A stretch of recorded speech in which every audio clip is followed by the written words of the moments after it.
Deuteronômio é o quinto e último livro de Moisés. Então, a palavra Deuteronômio significa segunda lei. Moisés ele vai discursar pela primeira vez na planície do Jordão. O povo já estava há 38 anos caminhando pelo deserto, já estavam bem próximos de tomar posse da terra prometida. Já haviam morrido a maior parte do povo que Deus havia dito que mataria no deserto, que são os homens de 20 anos para cima. Então Moisés está ali discursando para uma geração nova. Ele está falando para os filhos, né? Então o que ele vai fazer? Ele vai contar para essa geração, olha, deixa eu contar para vocês o que aconteceu, o que nós estamos aqui, que terra é essa? E a importância disso é mostrar para uma geração que não participou de tudo, que não viu tudo, né? Ele está falando aí para quem nasceu no deserto, gente que ao sair do Egito tinha 20 anos para baixo, né? Então está falando aí para uma geração nova que não lembra, ou muitos deles não conheceram as aflições do Egito, para eles valorizarem a terra prometida. É muito comum Deus falar isso para os pais. Olha, não deixa de falar para os filhos, não deixa de lembrá-los. Eles não sabem, eles não viram, eles não conheceram. É interessante. Até um texto que Deus diz assim: eu estou falando agora é para pais, não é para os filhos. Olha, pais, vocês viram o que aconteceu, vocês lembram, vocês passaram. Então, isso fazendo uma aplicação, traz para nós o livro de Deuteronômio a necessidade que os pais têm de mostrar para os filhos todo o processo histórico, de ensinar as escrituras, porque a geração que vem, que chega, ela não conheceu os primórdios, né? Estamos falando agora, por exemplo, de princípios. A geração do século XXI, a geração de filhos, especificamente os nascidos depois de 1990, já chegaram num contexto de doutrinação, né, do marxismo cultural. Então, há uma necessidade dos pais mostrarem para esses filhos os primórdios, princípios, para que eles entendam a gravidade do contexto que eles estão vivendo. Então, o livro de Deuteronômio, basicamente, é isso. Capítulo 1º e capítulo 2º e 3º vai mostrar exatamente isso. Olha, nós saímos e foi assim, e foi assim. Então agora nós estamos bem próximos da terra prometida. Deuteronômio 4, Moisés diz para esse povo, para esta geração: agora, pois, ouve os estatutos e os juízos que eu vou ensinar, que eu vou ler para vocês. A palavra ouvir no hebraico, chamar, ela significa tanto ouvir como obedecer. Ou seja, para Deus não faz diferença. Ouvir para Deus é o mesmo que obedecer. Então, por várias vezes o Senhor vai chamar a nação de Israel: ouve, ouve, ou seja, obedeça. Então Moisés está dizendo: eu vou falar para vocês quais são as leis, quais são os decretos, e se vocês quiserem serem bem-sucedidos, vocês devem guardar as leis do Senhor. E Deus fala para eles: olha, tome muito cuidado, porque vocês vão enfrentar essas tentações de terem um ídolo, de se inclinarem a outros deuses. Ou seja, no capítulo 4, Deus avisa, verso 27, olha, eles vão tentar vocês, vão tentar fazer com que vocês adorem aos deuses deles.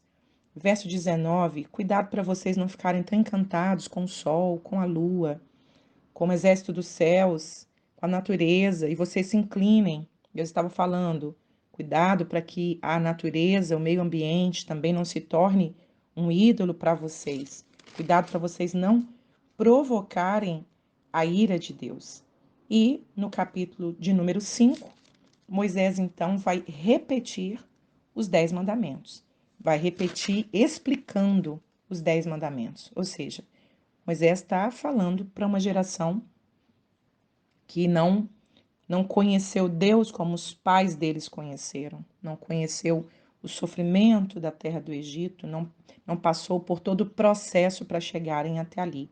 Então, a ênfase é: obedeça para que vocês sejam bem-sucedidos. E as leis do Senhor não são pesadas.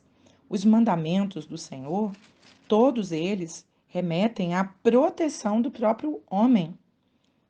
Os 10 mandamentos não terás outros deuses diante de mim. Deus está dando uma lei que deveria ser obedecida, e com uma lei, com uma restrição, o homem tem muito mais facilidade para obedecer. Por exemplo, leis de trânsito, né? Constituição. Quando o homem sabe que existe uma lei e que existe punição, o homem tem muito mais facilidade para obedecer do que se fosse livre, sem nenhuma punição. Então, Deus fala das leis e Deus fala das punições. Uma infração de trânsito, uma pessoa vai dirigir com cuidado, não vai ultrapassar a velocidade porque ela sabe que ela pode ter uma multa. Agora, imagine uma nação sem regras. Então, esse espírito do anticristo quer fazer com esta geração. Por exemplo, demonizando a família, demonizando a polícia, né? Demonizando as instituições, a igreja. Por quê? É uma geração que o espírito do anticristo levam elas a acreditarem que tudo isso é opressão. Leis, sistemas são tudo opressores, a religião é opressora. Então, na verdade, isso é um espírito do anticristo. Para Deus, a lei, ela serve para proteger o homem de si mesmo.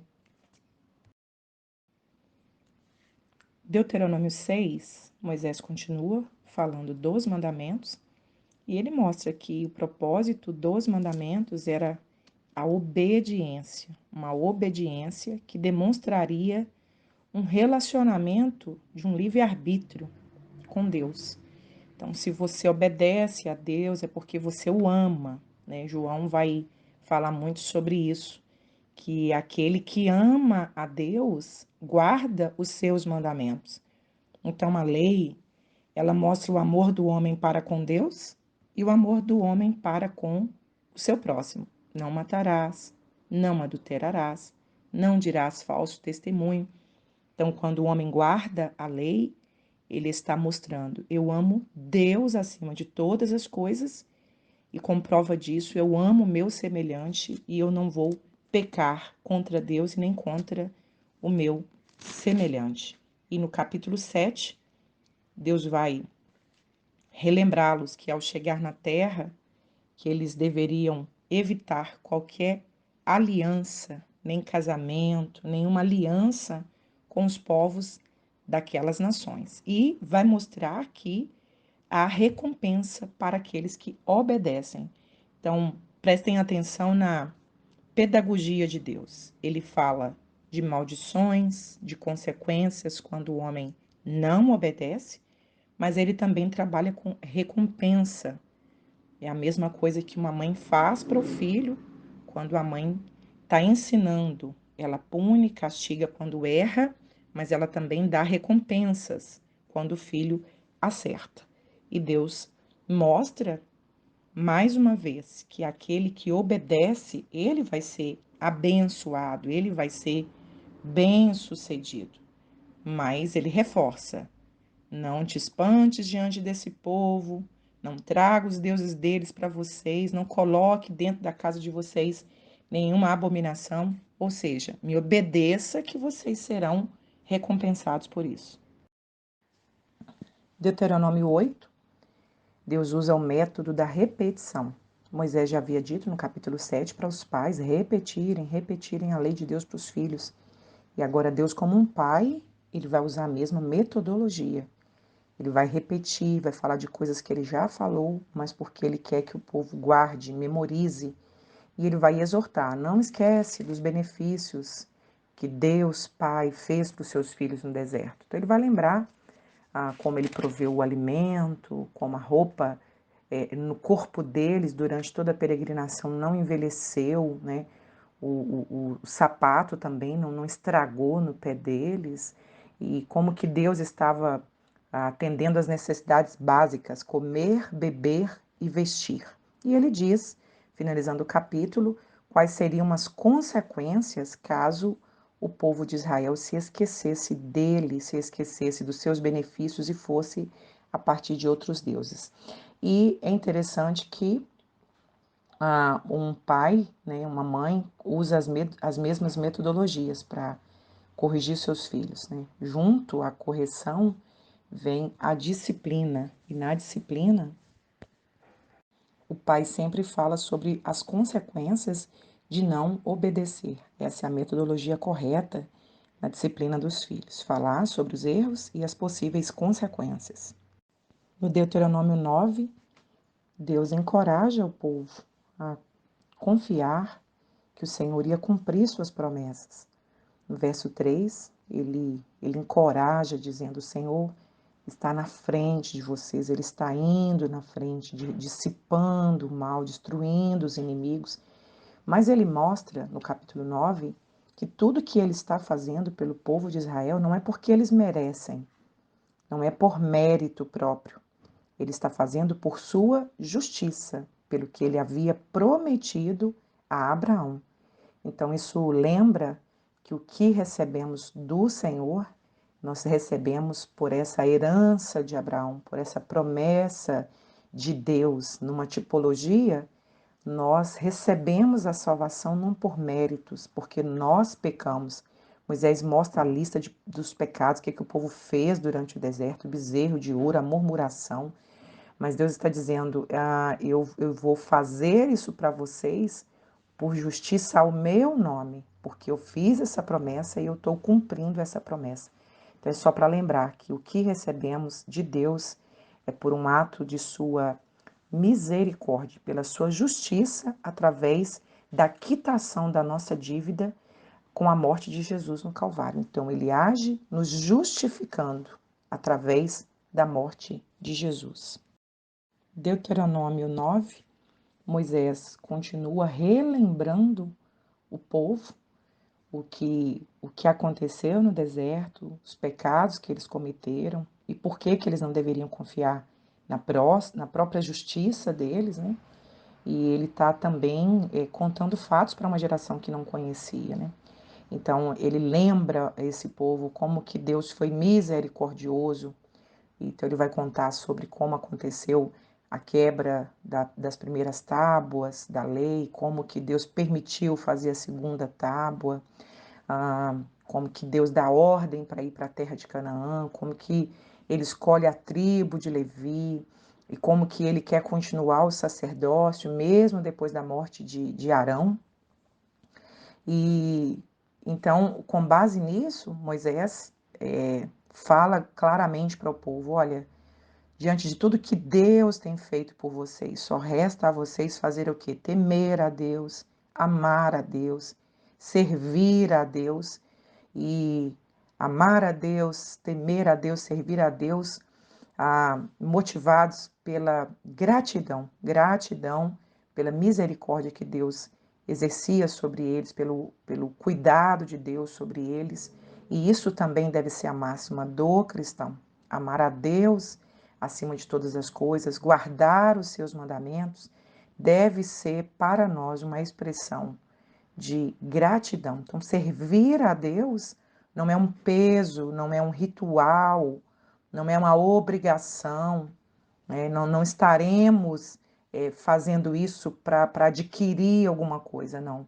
É porque nós o amamos, é porque nós somos gratos pelo que ele fez por nós. Por isso nós guardamos os seus mandamentos. E no capítulo 11 ele conclui essa repetição desses preceitos, frisando mais uma vez que se guardar, que se obedecer, tem benefícios. É interessante aí, é um texto que lembra o ciclo anual, né? Entra um ano e sai outro ano. Verso 11 diz que o Senhor vai guardar, a terra vai ser abençoada nos montes e nos vales. Verso 12 que diz que desde o princípio até o fim do ano, é um texto muito usado na virada de ano, né? Em Réveillon, mostrando o cuidado de Deus nesse ciclo da vida do ser humano, se ele obedecer, se ele guardar os mandamentos, o Senhor o abençoaria nesses ciclos anuais, do começo até o fim do ano, guardaria também as estações do ano, mandando a chuva no tempo certo. E ele termina dizendo, olha, ensina para os filhos, não esquece, assentando com ele em casa, andando pelo caminho, verso 19, né? É muito utilizado. Escreve nos umbrais da casa, ou seja, aonde a criança estiver, Moisés, ela precisa ter contato com esses preceitos. Escreve hoje se fosse, né? Escreve na porta do quarto, faz placas e põe no quarto dela, em cima da cama. Qual que era a ideia de Deus? Moisés, essa criança precisa crescer em contato com os meus mandamentos, com os meus preceitos. Ela precisa crescer conhecendo, sabendo que existem regras, que existem leis, e que quando o ser humano não vive essas leis, quando ele não vive esses preceitos, ele é amaldiçoado. Ou seja, uma vida sem regras, uma vida libertina, é uma vida debaixo de desgraça, não só moralmente dizendo, mas fisicamente, economicamente. Então Deus está dizendo, mostra para os filhos. Isso aí contrapõe o que essa educação hoje positiva mostra, né? Que não pode falar não, que não pode corrigir, que tem que deixar a criança ser livre. Na verdade, este é mais um dos pontos que mostra o quanto essa geração é contra o cristianismo. O cristianismo ensina exatamente o contrário. Coloque leis, coloque regras, diga não. O próprio 10 mandamentos, né? Ele vem usado assim, não, não isso, não aquilo, não aquilo, não aquilo. Então Deus é um perfeito pedagogo ao mostrar suas leis e seus princípios e como elas funcionam na vida do ser humano.